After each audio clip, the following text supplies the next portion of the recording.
राज्यात आचारसंहिता लागू झाली आणि मतदानाचं काउंटडाऊन देखील आता सुरू झालेलं आहे. वेगवेगळ्या जिल्ह्यात अनेक जण आज इच्छुक आहेत, तर अनेक जणांना आपली उमेदवारी निश्चित वाटते. कोपरगाव विधानसभा मतदारसंघात देखील विद्यमान आमदार आशुतोष काळे हे अजित पवार गटाचे आमदार असून आपल्याबरोबर बोलण्यासाठी ते स्वतः आहेत. आचारसंहिता लागू झाली आहे, काउंटडाऊन सुरू झालंय. खऱ्या अर्थानं परीक्षा आता तुमची सुरू झाली आहे. या परीक्षेला तुम्ही कसं सामोरे जाल? परीक्षेची तयारी गेले 5 वर्षापासून चालू आहे.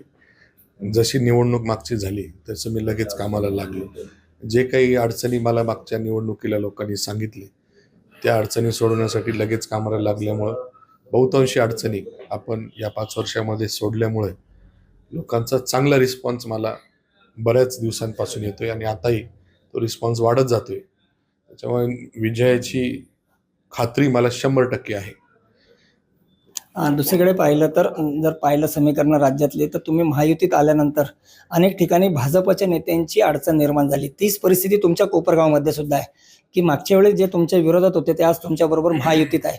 मग अशा वेळी तेच जर तुमच्या विरोधात जाऊन लढले तर तो जो काही मतांचं विभाजन होईल त्याचा फटका तुम्हाला बसेल असं वाटत नाही? नाही, तसं काही होणार नाही. ते अपक्ष लढू किंवा महाविकास आघाडीच्या कुठल्याही पक्षाकडनं लढू, त्याचा फटका मला महायुतीचा उमेदवार म्हणून काहीच पडणार नाही फरक त्याच्यामध्ये.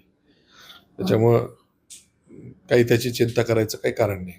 मात्र आज जर पाहिलं तर त्यांनी सुद्धा त्याच पद्धतीने जनसंपर्क केला आहे. मागच्या 5 वर्षात, 2.5 वर्षाच्या महायुतीच्या काळात त्यांनी सुद्धा अनेक विकास कामं केल्याचा दावा केलेला आहे. मग याचा कुठेतरी फटका बसणार नाही? नाही, त्यांनी काही कामं केलेली नाही. हे जे काही कामं झालेले ते मी मंजूर करून आणलेले आणि ते कामं या ठिकाणी मतदारसंघामध्ये होत आहे. आता ते भासवायचा प्रयत्न करता का महायुतीचं शासन आहे, आम्ही महायुतीमध्ये, हे मागचे 40 वर्ष हेच केलेलं आहे. 40 काय 50 वर्ष त्यांनी हेच केलेलं आहे.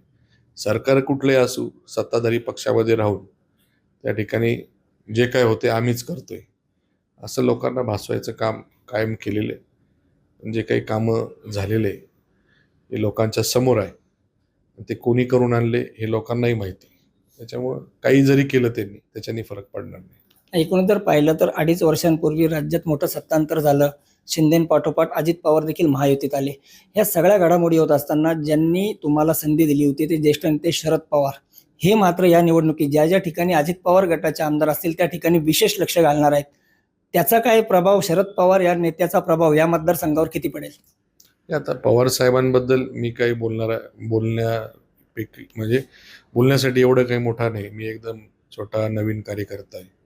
त्याच्यामुळे निश्चितपणे त्यांनी मागच्या काळामध्ये आम्हाला मदतच केली. मी काही त्यांच्यावर नाराज नाही. आणि ठीक आहे, आता अजितदादांची साथ दिली कामासाठी. लोकांचे कामं झाले पाहिजे, मतदारसंघामध्ये जास्त प्रमाणात कामं झाले तर मला लोक त्या ठिकाणी चांगल्या पद्धतीने मदत करणार आहे.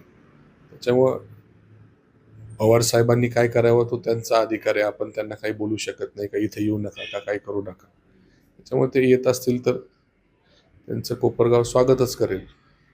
दुसरीकडे पाहिलं तर आत्तापर्यंत तुमच्या विरोधातला उमेदवार ठरलेला नाही. विवेक कोल्हे हे शक्यतो महाविकास आघाडीत जातील, तुतारी किंवा मशाल हाती घेतील अशी चर्चा आहे. जेवढा वेळ हा उमेदवारी किंवा त्यांची जी काही घोषणा आहे ती करायला होईल त्याचा फायदा तुम्हाला जास्त मिळेल? आणि आता शेवटी त्यांनी कुठं जावं तो त्यांचा विषय. ज्यावेळेस ते निर्णय घेतील त्यावेळेसचा विषय. पण मी आपलं काम चालू केलेलं आहे. निश्चितपणाने आजही माझं विजयाचं गणित कन्फर्म आहे आणि उद्याही जरी काही निर्णय झाला तरी त्याच्याने माझ्या विजयामध्ये काही फरक पडणार नाही. शेवटचा प्रश्न, लोकसभेत पाहिलं तर कुठेतरी एक नॅरेटिव्ह पसरला आणि त्याचा फटका महायुतीला सर्वाधिक बसला. विधानसभेत ती परिस्थिती होती, मात्र काही दिवसांपूर्वी आलेली लाडकी बहीण योजना असेल आणि विविध योजना, याचा किती फायदा तुम्हाला किंवा महायुतीला मिळेल? लोकसभा आणि विधानसभा ही निवडणूक वेगळी आहे. पक्ष असेल, उमेदवार असेल, याच्यावर त्या ठिकाणी निवडणुकीचे गणित पण ठरतात.